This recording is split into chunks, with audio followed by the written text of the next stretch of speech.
Hello guys, তোমরা সবাই দেখো আমার বর আজকে রান্না করবে।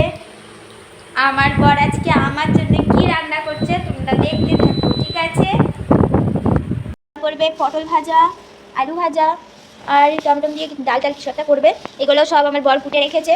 এবার আমার বর, এটা খারাপ ভাবতেই পারো, কিন্তু আমার মনে হয় প্রত্যেকটা ছেলের এটা কর্তব্য, কারণ তার বউয়ের শরীর খারাপে একমাত্র তার পাশে তার হাজব্যান্ডই থাকে বিয়ের পর।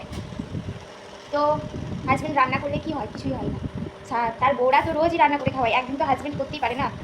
তাতে তোমরা এটা খারাপ ভেবো না, ওকে? দুজন দুজনের প্রতি ভালোবাসা, বিশ্বাস আর ভরসা। যে সংসারে এই তিনটে জিনিস থাকে না, তারা সংসারটা তাদের মানে ভালো চলে না, এরকম কিছু। দেখা যাক আমার বর কি রান্না করে আজকে।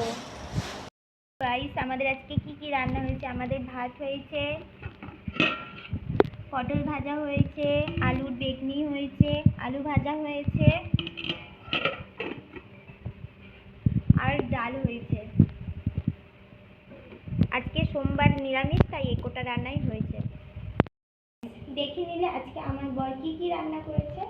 তো আজকের মতো গুড নাইট, টাটা। আমার চ্যানেলটা সাবস্ক্রাইব করো এবং আমার ফেসবুক চ্যানেলটা ফলো করে দাও, ওকে? বাই।